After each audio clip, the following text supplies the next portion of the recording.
Welcome back to Business Insight In podcast. I'm your host, Misty, and today we're diving into a topic that many small business owners face, but often feel they have to tackle alone. It's imposter syndrome.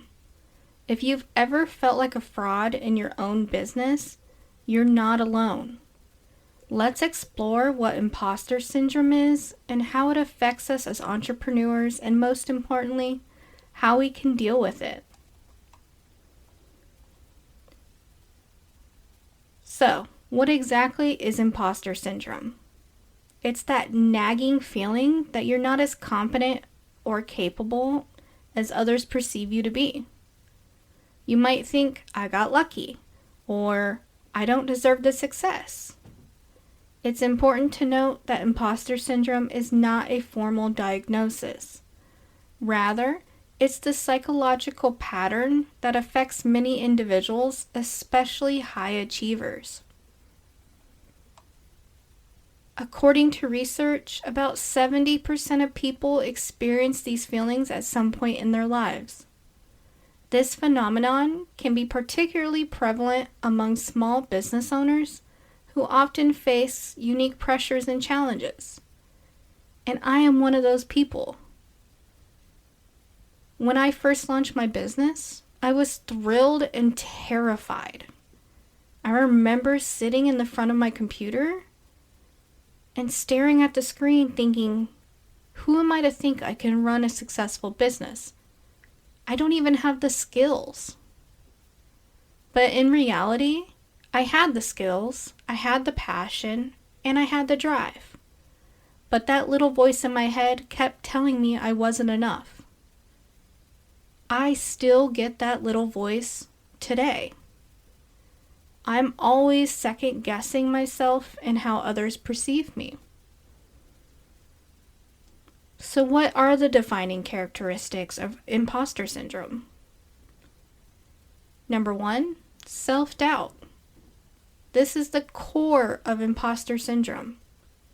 You may question your abilities and feel like you're not as skilled as others in your field.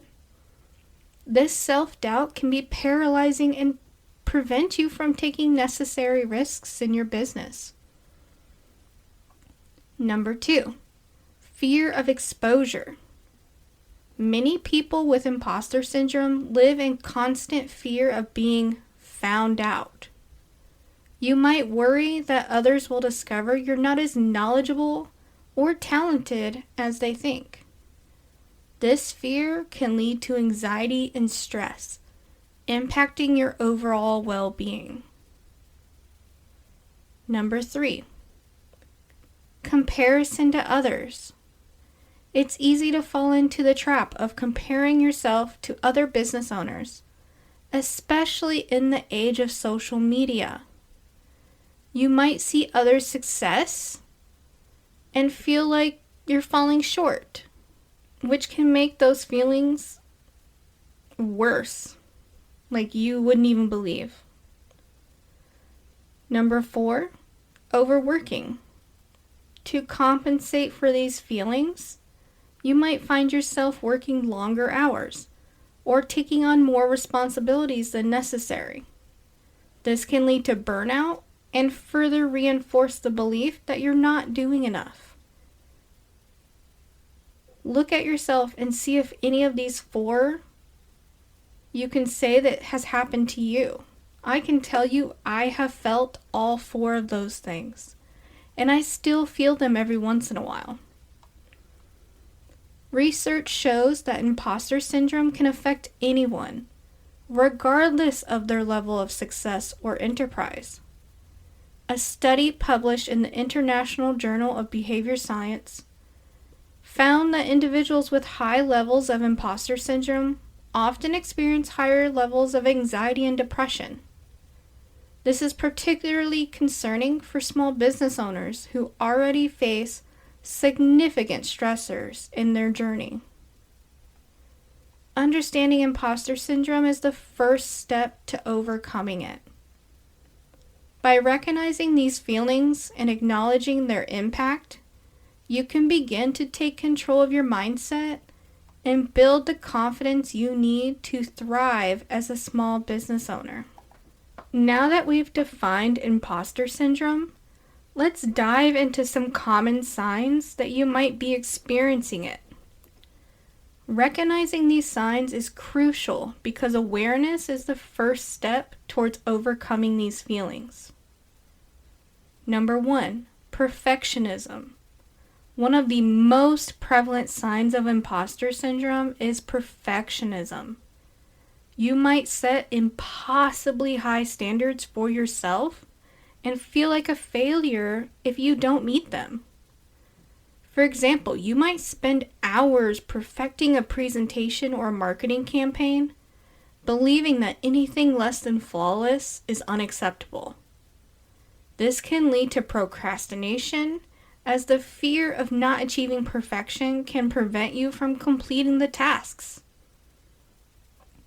I remember when I was preparing for a big pitch to a potential client, I spent days, if not weeks, tweaking the proposal, obsessing over every detail. In the end, I realized that my client was more interested in my ideas and passion than the perfection of my presentation and plan. It taught me that striving for excellence is important, but it shouldn't come at the cost of progress. Number 2, attributing success to external factors. Another common sign is attributing your success to luck or timing or help from others, rather than recognizing your own skills and hard work. You might think, I only got this client because they felt sorry for me, or I was just in the right place at the right time, or they just went with me because my prices were cheaper. This mindset can diminish your sense of accomplishment and make it difficult to celebrate your achievements. Number 3, fear of failure. If you find yourself avoiding new challenges or opportunities due to a fear of failure, this could be a sign of imposter syndrome. You might hesitate to launch a new product or service because you're afraid it won't be well received, or you won't sell any, or you won't get any new clients from it even. This fear can stifle innovation and growth in your business, leading to missed opportunities. I have worked with some major brands / people in the past, and even before I accepted the jobs with them, I was second guessing myself, doubting myself, and just thinking, I'm gonna mess this up. I can't believe I decided to go for this. And it almost stopped me from taking those clients. Number 4, discounting praise. I am horrible at this. Even in my normal day-to-day life, I have the worst time accepting praise. When someone compliments your work, do you brush it off or think they're just being nice?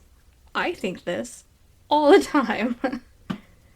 It's another hallmark of imposter syndrome. You might feel uncomfortable accepting praise and instead focus on what you could have done better. And if you know me in real life, I do this every single time someone tries to give me a compliment. It is a cycle of self-doubt and prevents me and you from recognizing our value. I have to literally stop myself from doing it, and sometimes I don't win. But it is a work in progress for me. Number 5, overworking and burnout. To compensate for our feelings of inadequacy, you might find yourself working longer hours or taking on more responsibilities than necessary. This overworking can lead to burnout, which can further reinforce the belief that you're not doing enough. It's a vicious cycle that can impact both your mental health and your business. Heck, it could even impact more areas of your life you wouldn't even realize. I will say, I have done this in the past. I have overworked myself to the point where I probably didn't sleep for almost a week trying to get all my contract work done. And I only did it to myself. But it affected every single person in my house. And I now know I cannot do that ever again. I cannot put myself or my family through that. I have to learn a balance, which is very hard to do. Recognizing these signs is essential for breaking free from the grip of imposter syndrome. By understanding how it manifests in your life, you can take proactive steps to address these feelings and build a more positive mindset. Now that we explored the signs of imposter syndrome, let's discuss the impact it can have on small business owners. Understanding these effects is crucial because they can significantly influence not only your personal well-being, but also the success of your business. Burnout. This is one of the most immediate consequences, which I explained above. It can literally affect every square inch of your life. You feel like you constantly have to prove yourself. You may push yourself to work harder and longer. It can lead to literally exhaustion, both mentally and physically. You can feel drained, unmotivated, unable to enjoy your business and your life. It will even hurt your relationships with the people in your home or around you. It's something that you never want to experience, but once you do experience it, I hope it helps you realize, I have to make a change. I never want someone to go through a burnout. But sometimes it does help with imposter syndrome when you do go through a burnout, and it brings you back to reality. Next is decreased motivation. You could literally lose all care and enthusiasm for your business.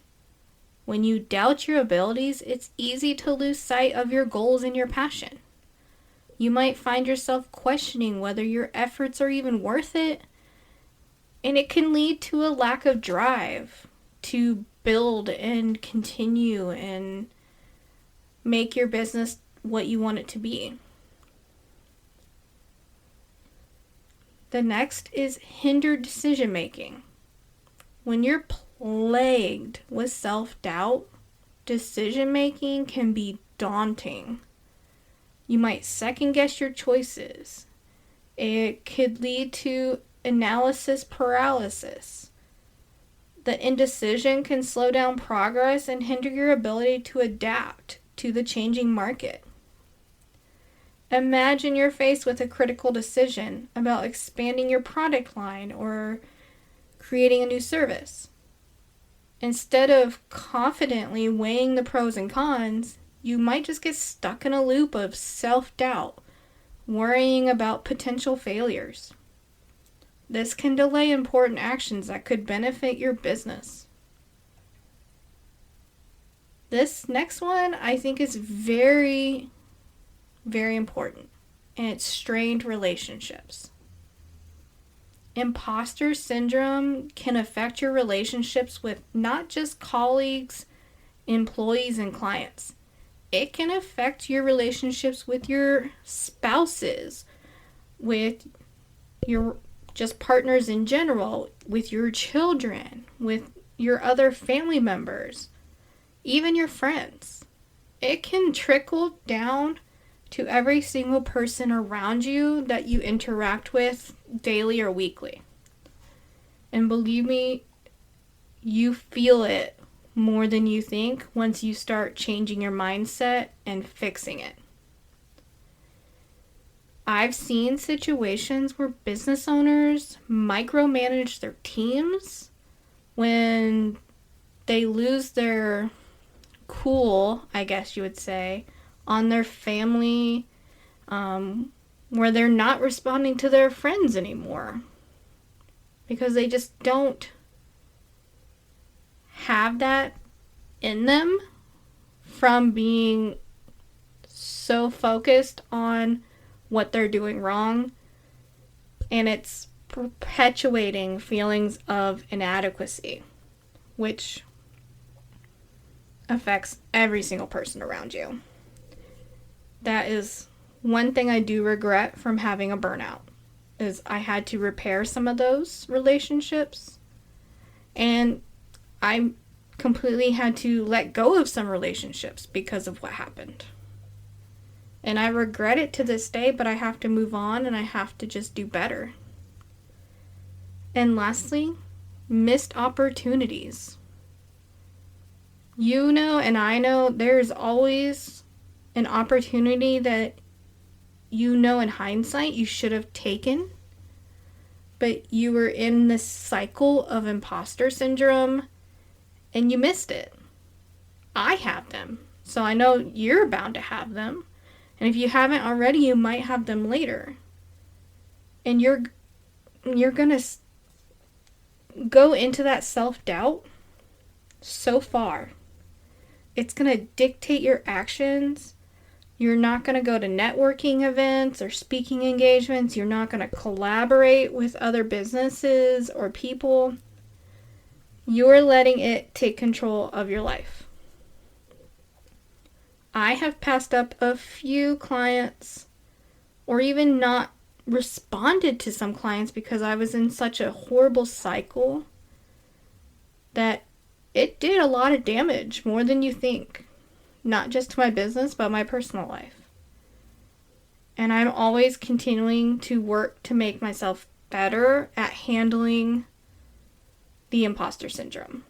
It's an ongoing thing. You can't just work it and think you're cured. You have to recognize the impact of imposter syndrome and always work on telling yourself that you can do this. You are qualified. You are achieving everything you would like. That you have got this. And putting that imposter syndrome to the back.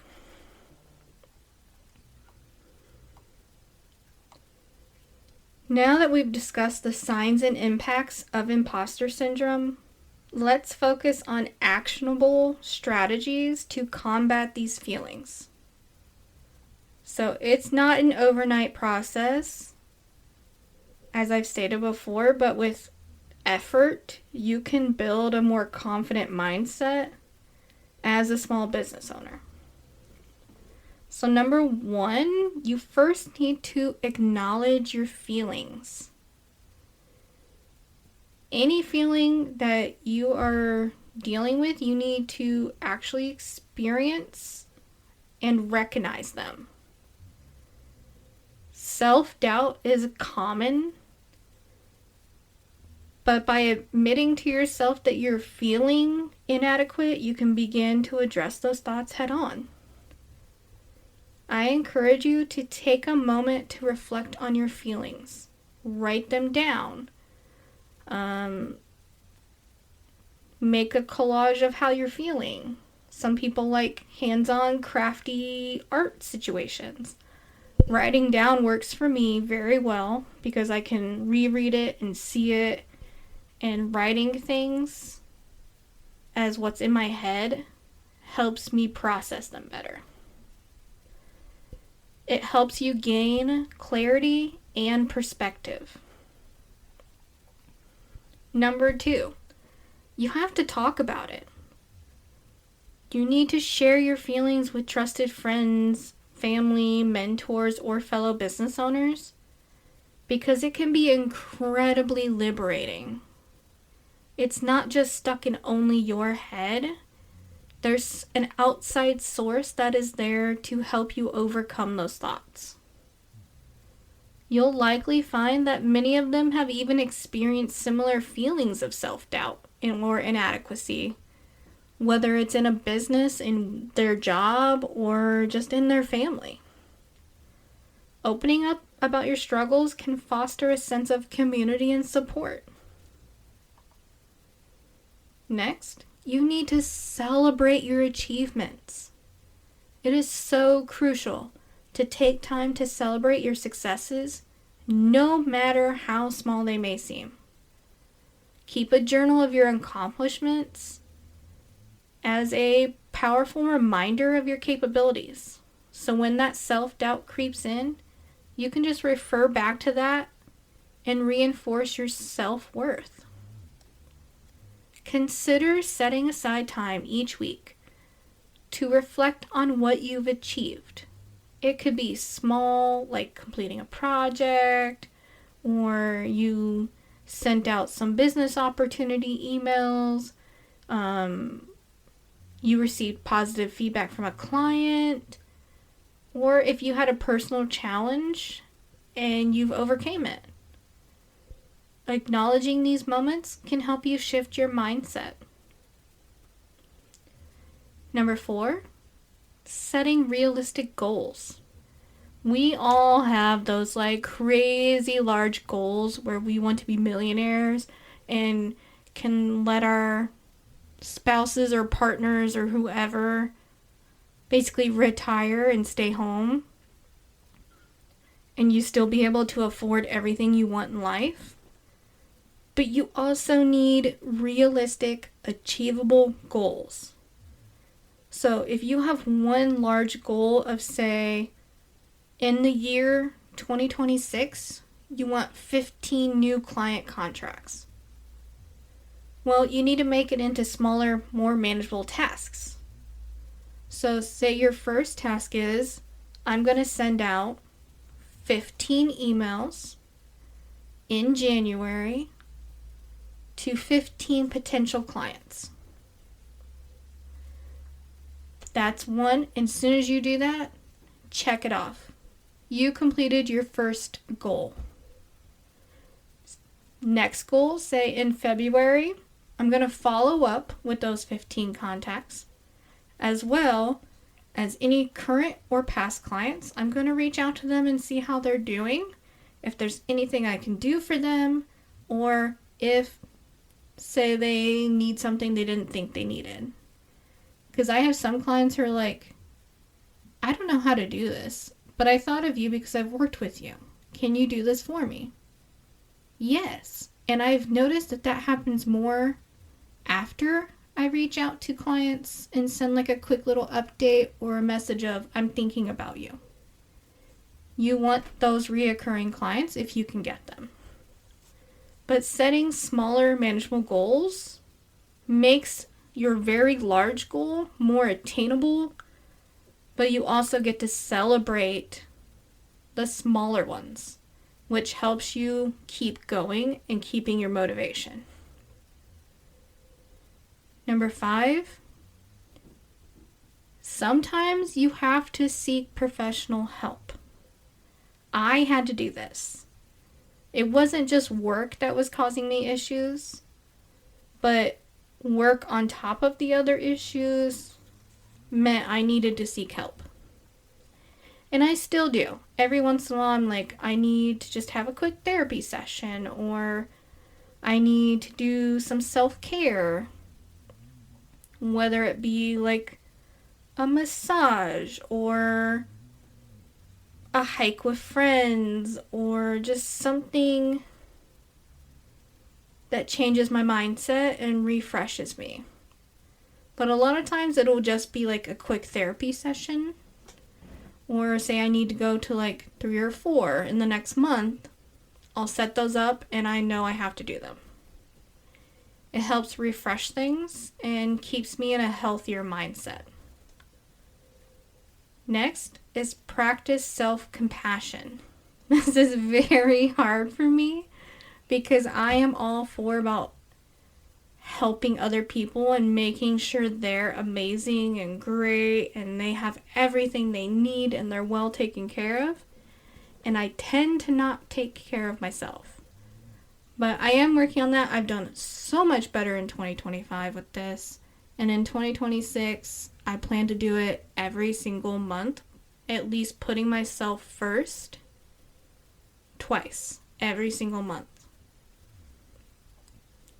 You need to understand that we all make mistakes, we all face challenges, and instead of criticizing ourselves, we need to treat ourselves, offer encouragement and understanding to ourselves, which I don't think a lot of us do, really.